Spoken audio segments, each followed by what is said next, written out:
بسم الله الرحمن الرحيم. الرحمن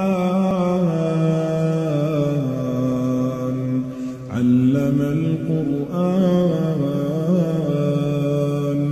خلق الإنسان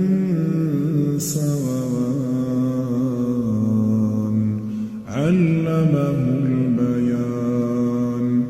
الشمس والقمر بحسبان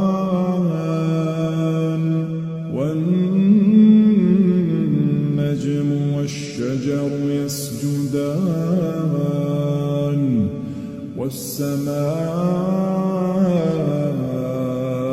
رفعها ووضع الميزان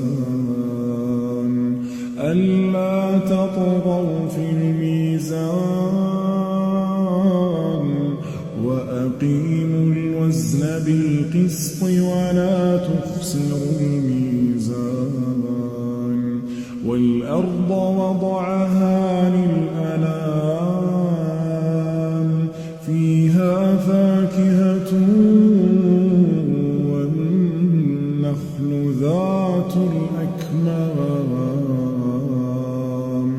والحب ذو العصف والريحان فبأي آلاء ربكما تكذبان